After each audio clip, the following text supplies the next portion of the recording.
Hello, જાગુસ kitchen જર્નીમાં આપ સૌનું સ્વાગત છે.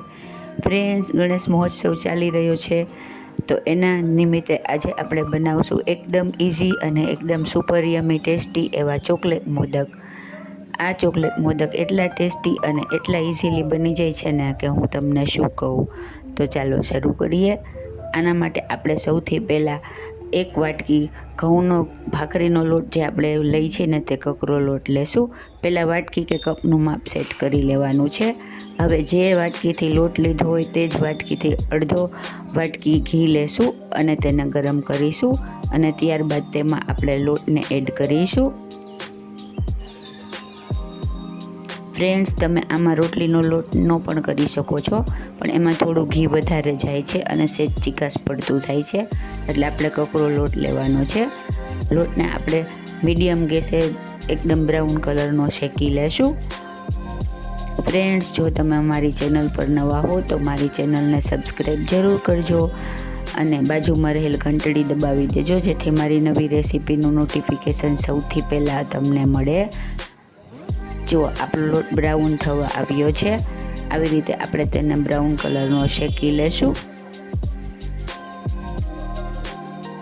ફ્રેન્ડ્સ, ગણેશ મહોત્સવમાં આપણે અલગ અલગ જાતના મોદક બનાવતા હોય ત્યારે આ એકદમ સરસ અને એકદમ સરળ એવા મોદક છે, તો તમે પણ ચોક્કસથી ટ્રાય કરજો. તમે આને મોદકના સિવાય લાડુ ફોર્મમાં પણ બનાવી શકો, પણ મોદક એકદમ ક્યુટ અને એકદમ સરસ લાગે છે.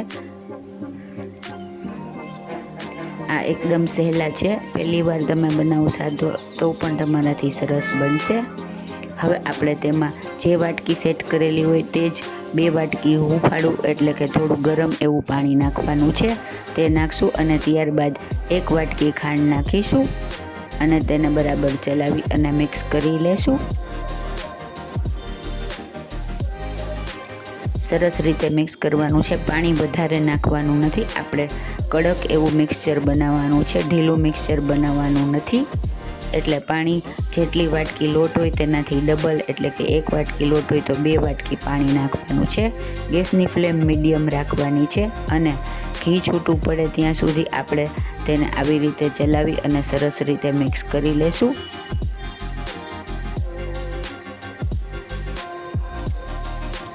આપણું મિક્સર સરસ રીતે મિક્સ થઈ ગયું છે. હવે આપણે ગેસ ઓફ કરી દઈશું. જો કેવું સરસ એકદમ લાગી રહ્યું છે ને. હવે આપણે તેને થાળીમાં ઢાળી અને સાવ ઠંડુ થવા દેશું. મિક્સર ઠંડુ થઈ જાય અને આવી રીતેનું બની જાય ત્યાં સુધી આપણે તેને ઠરવા દેશું. હવે આપણે તેમાં 2 ચમચી ડાર્ક કોકો પાવડર એડ કરીશું. છે ને એકદમ જોરદાર રેસીપી. આમાં આપણે બિસ્કિટનો એવો કશો ઉપયોગ કરતા નથી, એમનેમ પણ સરસ રીતે ચોકલેટ મોદક એકદમ ઇઝીલી બનાવી શકીએ છીએ. સરસ રીતે આપણે કોકો પાવડરને મિક્સ કરી દેવાનો છે. તમે આ સ્ટેજે તમને ગમે તો ચોકલેટ સોસ પણ એડ કરી શકો છો, પણ અત્યારે આપણે એડ કરેલ નથી. હવે આપણે તેમાં ચોકલેટ વર્મિસેલી આવે છે તે એડ કરશું. આ ઓપ્શનલ છે, તમારી પાસે હોય તો તમે નાખી શકો અથવા ચોકલેટ ચિપ્સ પણ નાખી શકાય.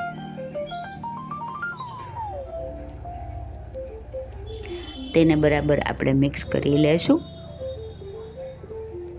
ફ્રેન્ડ્સ, આ રેસીપી જોરદાર છે અને નાના બાળકોને તો ખૂબ જ ભાવશે, તો તમે ચોક્કસથી ટ્રાય કરજો. હવે આપણે વ્હાઈટ કલરની આવી ચોકલેટ ચિપ્સ આવે છે તે થોડી લેશું. આ પણ ઓપ્શનલ છે, તમારી પાસે ન હોય તો ચાલે. હવે આપણે ચોકલેટ મોલ્ડ લેશું અને તેમાં સૌથી પહેલાં આપણે વ્હાઈટ ચોકલેટ ચિપ્સ 2 થી 3 જેટલી નાખી દઈશું અને ત્યારબાદ આપણે જે ચોકલેટ મોદકનું મિક્સચર રેડી કરેલું હતું તે તેમાં ફિલ કરી દઈશું. વધારે તમારે ચોકલેટ ચિપ્સ નાખવી હોય તો તમે ચોકલેટ ચિપ્સને મોદકના મિક્સચરમાં આખી પણ એવી રીતે નાખી અને મોદક બનાવી શકો છો, તે પણ ખૂબ જ સરસ લાગે. આવી રીતે આપણે બધા મોદકને રેડી કરી લેશું.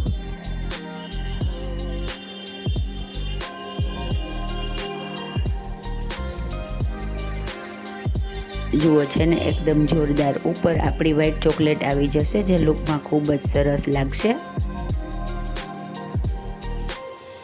બધા મોદકને આપણે આવી રીતે રેડી કરી લેશું. આવી રીતે 1 વાટકી જેટલા લોટમાંથી 10થી 11 જેટલા મોદક રેડી થાય છે. જુઓ આપણા મોદક બધા બનીને રેડી છે ને એકદમ જોરદાર અને એકદમ ક્યુટ. હવે આપણે તેને એક સર્વિંગ પ્લેટમાં લઈ લેશું. આપણા સુપર ટેસ્ટી, સુપર ઇઝી અને સુપર યમી એવા ચોકલેટ મોદક રેડી છે. તો તમે પણ ચોક્કસથી બનાવજો અને બાપાને પ્રસાદી ધરાવજો.